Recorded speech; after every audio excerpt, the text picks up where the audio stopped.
Hi viewers, welcome to our channel. இன்றைக்கி நம்ம சேனலில் சூப்பரான ஒரு லஞ்ச் பாக்ஸ் ரெசிபிங்க. சாதம் வடித்து ரெடியாக இருந்ததுன்னா 5 நிமிஷத்தில் செஞ்சிடலாம். அவ்வளோ ஈஸியான ரெசிபி, பேச்சுலர்ஸ் ரெசிபியும் கூட. சூப்பரான இந்த ரெசிபி எப்படி பண்ணுறதுன்னு பார்க்குறதுக்கு முன்னால் நம்ம சேனல் இன்னும் சப்ஸ்கிரைப் பண்ணலைன்னா கண்டிப்பாக சப்ஸ்கிரைப் பண்ணிடுங்க. கூடவே பக்கத்தில் இருக்கிற பெல் ஐக்கானில் ஆல்ங்கிறத தட்டி விடுங்க. ஸோ நான் போடுற வீடியோ எல்லாமே உடனுக்குடனே நோட்டிஃபிகேஷனாக வந்துடும். வாங்க இந்த லஞ்ச் பாக்ஸ் ரெசிபி எப்படி பண்ணுறதுன்னு பார்க்கலாம். முதல்ல ஒரு பேனில் எண்ணெய் சேர்த்துக்கலாம். இது கூடவே கொஞ்சம் நெய் சேர்த்துக்கலாம். 1 டீஸ்பூன் அளவு மட்டும் நெய் சேர்த்துக்கலாம். நெய் உருகி நல்லா சூடானதுக்கப்புறமா இப்போ இது கூட கடுகு சேர்த்துக்கலாம். கடுகு பொரியட்டும். இது கூடவே உளுத்தம்பருப்பு சேர்த்துட்டு 1 டீஸ்பூன் அளவுக்கு சீரகம் சேர்த்துக்கிறேன்.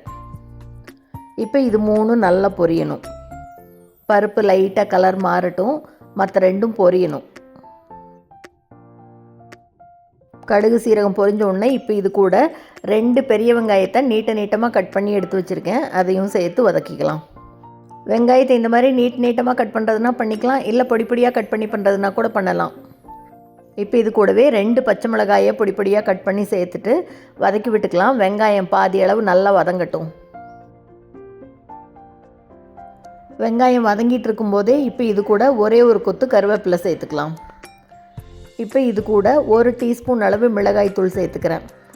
1/2 டீஸ்பூன் அளவுக்கு சீரகத்தூள் சேர்த்துட்டு இது கூடவே கொஞ்சமாக மஞ்சள் தூள் சேர்த்துட்டு 1/4 டீஸ்பூன் அளவுக்கு மட்டும் கரம் மசாலா சேர்த்துக்கலாம். இப்போ இது எல்லாத்தையும் நல்லா கலந்து விட்டுறலாம். வெங்காயத்தோடு சேர்ந்து நல்லா வதங்கட்டும். வெங்காயம் நல்லா சுருள வதங்கணும்.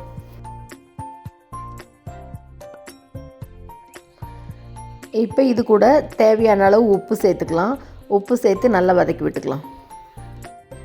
ரொம்ப சுலபங்க இந்த சாதம் செய்கிறது. இதை குழந்தைகளுக்கு டிஃபன் பாக்ஸ் கொடுத்துட்டிங்கன்னா ரொம்ப இஷ்டமாக சாப்பிட்ருவாங்க. இது கூட தயிர் வச்சு கொடுக்குறதுனா கொடுக்கலாம், இல்லை அப்பளம் வடை அந்த மாதிரி வைக்கிறதுனாலும் வைக்கலாம்.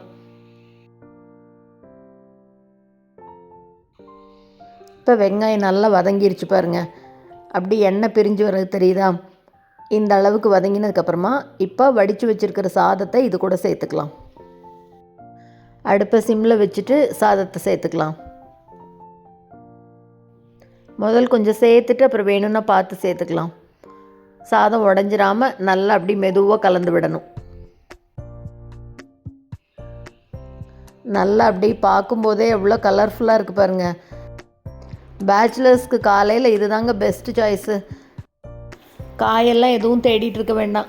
2 வெங்காயம் இருந்ததுன்னா எடுத்து கட் பண்ணி 5 நிமிஷத்தில் சாதம் செஞ்சுட்டு போயிட்டே இருக்கலாம். இப்போ நல்லா கலந்து விட்டதுக்கப்புறமா இது மேலே அப்படி பொடியாக கட் பண்ண கொத்தமல்லி தழையை தூவி விட்டுடலாம். கொத்தமல்லி தழை தூவி விட்டதுக்கப்புறமா அடுப்பை ஆஃப் பண்ணிடலாம். எவ்வளோ சுலபமாக டேஸ்ட்டாக அருமையான ஒரு லஞ்ச் பாக்ஸ் ரெசிபி ரெடி பண்ணியாச்சுங்க. பார்க்கவே எவ்வளோ சூப்பராக இருக்குது பாருங்கள். அப்படியே சுட இது கூட அப்பளம் வச்சு சாப்பிட்டிங்கன்னா அவ்வளோ அருமையாக இருக்கும். சூப்பரான இந்த ரெசிபியை நீங்களும் செஞ்சு பார்த்துட்டு மறக்காமல் கமெண்ட்டில் சொல்லுங்கள். இந்த வீடியோ உங்களுக்கு பிடிச்சிருந்ததுன்னா லைக் பண்ணுங்கள், ஷேர் பண்ணுங்கள், கமெண்ட் பண்ணுங்கள். மறக்காமல் நம்ம சேனலை சப்ஸ்கிரைப் பண்ணுங்கள். கூடவே பக்கத்தில் இருக்கிற பெல் பட்டனையும் தட்டி விடுங்க. ஸோ நான் போடுற வீடியோ எதுவுமே மிஸ் பண்ணாமல் பார்க்கலாம். தேங்க்ஸ் ஃபார் வாட்சிங்.